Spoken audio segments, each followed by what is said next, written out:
Hello people. आज हम बात करेंगे मेरे सबसे फेवरेट टॉपिक के ऊपर जिसे सब लोग जानते हैं और उसको बोलते हैं manifestation. Many people ask and they say और they are confused mostly that how are we suppose to manifest. कैसे मैनिफेस्ट करना चाहिए? सिर्फ बोलना है या लिखना है? या इसको कैसे करें कि इसका असर हमारी ज़िंदगी में हो? तो how manifestation actually works is we always have to speak in the present tense. जैसे कि यूज़ फ्रेजेस और वर्ड्स लाइक आई एम, जैसे I am blessed, I am healthy, I am happy. Always speak in the present tense, जैसे कि like I am successful instead of I will be successful. Will be मतलब कि it shows that it will happen in the future. तो अगर हम in future सोच रहे हैं तो वो फ्यूचर फिर फ्यूचर ही रह जाता है। तो we have to think, believe and trust completely in the universe that I am successful instead of I will be successful. Along with this, words that we choose make a lot of difference. जैसे कि हम कौन से शब्दों का इस्तेमाल करते हैं, like replace all the negative words with positive words. जैसे कि हमेशा हम if we don't have certain amount of money for something, हम क्या बोलते हैं? I am broke, I don't have enough money, I cannot afford this. तो इसके बजाय वी दो दैट थिंग इज देयर, ये सच है कि समटाइम्स हमारे पास फलानी चीज़ के लिए we do not have that much amount. यहाँ पर I am specifically talking about money. तो इंस्टेड ऑफ सेइंग कि I am broke, I cannot afford it, हमको बोलना चाहिए कि money will always find its way to me, something like this. कोई भी ऐसा प्रॉपर या स्पेसिफिक या स्टैंडर्ड सेंटेंस नहीं है। You can choose your own words. आप अपने मर्जी का सेंटेंस बना सकते हैं, बट इतना ध्यान रखना है कि वो प्रेजेंट टेंस में हो, that money will always find its way to me. या तो फिर the amount of money that I am spending will always multiply and come back to me, something like that. And जो भी आप बोल रहे हैं या लिख रहे हैं, यू हैव टू हैव पूरा का पूरा ट्रस्ट, पूरा बिलीफ होना चाहिए। अगर वो थॉट या जो तुम्हारे माइंड में चल रहा है, अगर उसमें हल्का सा भी डाउट आ गया, देन यू नो वो वाला जो होता है द लिंक इट कट्स। तो be careful about it, because your words will either attract or they will block, and it really works.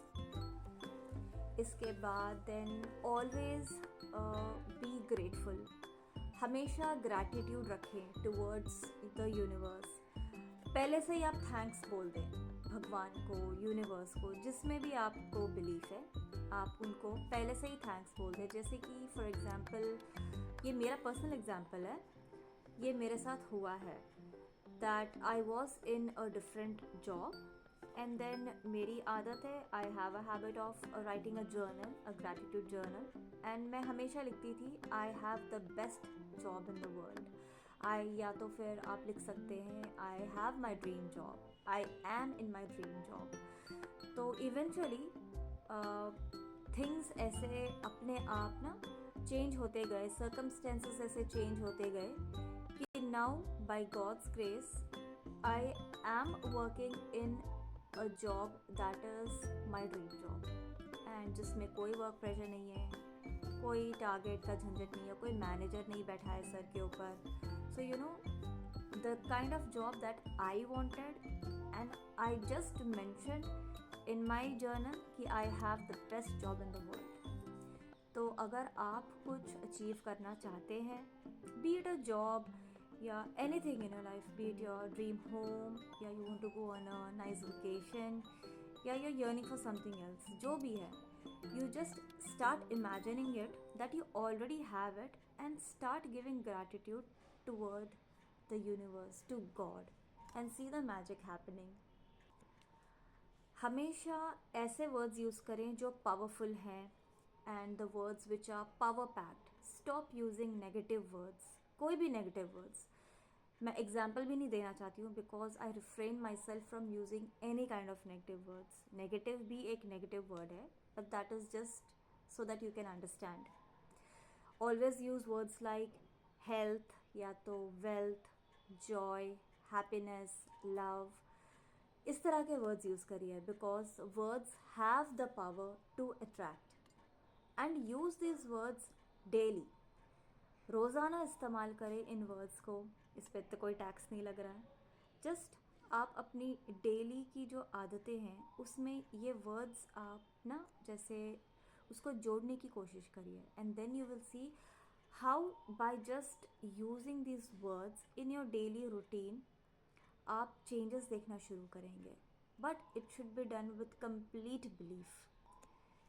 इन सब के साथ साथ energy is also very important because energy is contagious. I know कैसे sound करता है but yes it is true.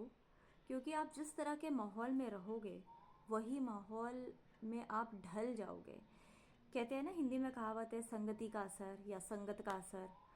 तो आप थोड़ा ध्यान रखें कि किस तरह के लोगों के साथ आप उठते हैं बैठते हैं.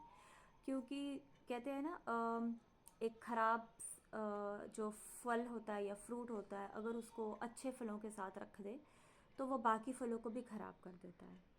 तो वही सेम चीज़ लागू होती है हम लोगों के साथ भी.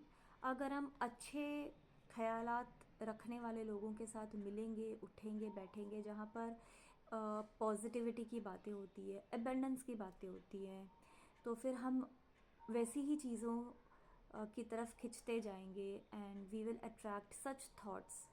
इसलिए लोग सत्संग में जाते हैं क्योंकि वहाँ पर सब लोग अच्छी बातें करते हैं, भगवान के बारे में बातें करते हैं, अच्छे कर्मों की बातें करते हैं. एंड आपने फील किया होगा कि whenever we go to holy place जैसे गुरुद्वारा, मंदिर, मस्जिद, जहाँ पे भी जाएं, हम जब वापस आते हैं या अपने घर में ही अगर हम पूजा कर रहे हैं देन वी फील एक अलग तरह की वाइब्रेशन, पॉजिटिव वाइब्रेशन आती है. एंड द सेम थिंग आप ना एक पब में चले जाइए या तो फिर आप किसी ऐसे माहौल में चले जाइए जहाँ गंदगी है या जहाँ पर गाली गलौज होता है, शराब नशा वगैरह होता है. वहाँ का माहौल कैसा रहेगा और वहाँ पर लोग कैसे रहेंगे, वहाँ की एनर्जी कैसी रहेगी, आपको अपने आप डिफरेंस पता चला जाएगा. तो ये बहुत ज़रूरी है कि आप अपनी संगति कैसे रखते हैं. आप ऐसे लोगों के साथ उठना बैठना रखें जहाँ पर आपको पॉजिटिविटी मिले या जहाँ पर लोग हमेशा आगे बढ़ने की बात करें. हमेशा जो लोग मायूस होकर रहते हैं या मायूसी की बातें करते हैं या हमेशा उदासीपन की बातें करते हैं, हो सकता है maybe they are going through something. Do not be impolite towards them. Just refrain yourself और अपने आप को वैसे माहौल से जैसे कि थोड़ा सा दूर रखें, कट करके रखें. एंड ऑलवेज अफर्म, जो भी हम अफर्मेशंस करते हैं always affirm loudly because your voice carries the frequency. कितने सारे हम जो मंत्र बोलते हैं सनातन धर्म में या कोई भी धर्म में जो हम प्रेयर्स बोलते हैं, जो हम लोग मंत्र वगैरह बोलते हैं, जाप करते हैं. जैसे फॉर एग्जांपल ओम जो एक शब्द है, जब हम उसको चैंट करते हैं वो एक वाइब्रेशन सी निकलती है. तो your voice carries that frequency. तो हमेशा जो भी आप अफर्मेशन करते हैं या सोचते हैं, सोचना है एंड प्लस उसके साथ साथ if you make it a habit कि आप उसको ज़ोर से बोलें. Always affirm loudly because your voice carries that frequency. And आपने तो ये सुना ही होगा कि हम जो भी मुंह से वर्ड निकालते हैं, शब्द निकालते हैं, it goes around the universe. तो सिर्फ हमेशा अपने माइंड में ही नहीं, उसको बोला भी करें, प्रैक्टिस में लाएं. And speak to the universe directly as if universe is listening to you because it actually is. जब आप इस चीज़ को डेली प्रैक्टिस में लाएंगे you will start observing, noticing कि some things are changing, are shifting. Emotions multiply the power of your words.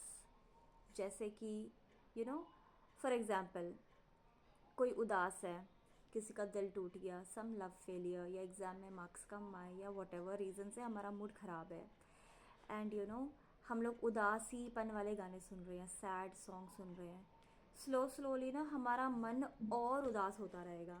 You might have noticed कि हम फलानी एक चीज़ के लिए उदास थे, and slowly because we are listening to sad songs और भी वी स्टार्ट अट्रैक्टिंग, जैसे कि बुरी चीज़ें जो पास्ट में हुई थी, मेरे साथ ये भी हुआ था, वो हुआ था, उसने मेरे साथ ऐसे कर दिया, मैंने उसके साथ ऐसे नहीं किया, फिर भी मेरे साथ ऐसे हुआ. तो it started from something minor जिससे हमारा मूड ख़राब था. हमने सैड सॉन्ग्स लगाए, we started listening, and automatically it started attracting our mind, it started attracting बाकी पुराने जो बुरी चीज़ें हमारे साथ हुई थी, जो कि अब हो चुकी है, it's done and dusted, but even then हम वो सब अट्रैक्ट करते हैं. And in the same way just imagine कि आप अच्छे मूड में हैं एंड आपने कोई मस्ती वाले गाने लगाए हैं, या कोई आप अच्छा शो देख रहे हैं, सम कॉमेडी या कुछ भी जिससे आपका मूड लिफ्ट होता हो, you will automatically start attracting the same vibration वाली चीज़ें. जैसे हम लोग यूट्यूब में देखते नहीं हैं, जिस तरह की हम वीडियोस देखते हैं, फॉर एग्ज़ाम्पल हम कपिल शर्मा देख रहे हैं, तो ऑटोमेटिकली कपिल के ही सारे वीडियोस आने शुरू हो जाते हैं, उसके साथ साथ और भी कॉमेडी के वीडियोस आने शुरू हो जाते हैं. It is exactly the same. अगर हम ज़्यादा क्राइम पेट्रोल देख रहे हैं, सावधान इंडिया देख रहे हैं, न्यूज़ देख रहे हैं जिसमें मार धाड़ हो रहा है, मर्डर हो रहे हैं, सब कुछ हो रहा है, ऑटोमेटिकली अपना यूट्यूब हमें वैसे ही वीडियोस थ्रो करना शुरू कर देगा जो हम देख रहे थे. उसी सेम तरीके से हमारा माइंड, हमारे थॉट्स अट्रैक्ट करते हैं जो हम सोचते हैं. तो whatever you're thinking and you're acting upon it, हम वही चीज़ें बार बार अट्रैक्ट करते हैं अपने लाइफ में. तो be very careful and choose what your thinking, and उसके बाद आप देखेंगे कि कितना फ़र्क होता है अच्छी चीज़ों को सोचने में और उतनी अच्छी चीज़ों को नहीं सोचने में. बस यही थोड़ी सी छोटी छोटी चीज़ें हैं through which manifestation actually works. मेरी लाइफ में तो पर्सनली बहुत बहुत बड़ा हाथ है that I have overcome through a lot of hurdles, and उसको सिंगल हैंडेडली कैसे मैंने पार किया है. भगवान तो है ही साथ, एंड उसके साथ साथ हमारा जो खुद के प्रति सोच होती है, हम जो खुद के प्रति सोचते हैं और उसके ऊपर एक्ट करते हैं, वो बहुत मायने रखता है. पहली बात तो है that you have to believe in yourself, you have to trust yourself कि दिस सिचुएशन हैज़ चेंज्ड. ये नहीं कि दिस सिचुएशन विल चेंज, जब मेरे पास इतने पैसे आएंगे मैं तब खुश होंगी, या जब ये हो जाएगा मैं तब खुश होंगी. नहीं, आपको ऐसे नहीं सोचना है. आपको सोचना है कि मैं खुश हूँ, एंड मेरे पास जितना मेरे को चाहिए था, मेरे को उससे ज़्यादा दिया है कुदरत ने, यूनिवर्स ने, भगवान ने. तो मैनिफेस्टेशन ऐसे ही काम करता है. ये छोटी छोटी चीज़ें आप अपने लाइफ में अमल करके देखिए. Try to implement words, the power of words, and use them on a daily basis, and then you will see the magic happening. How does it get better than this?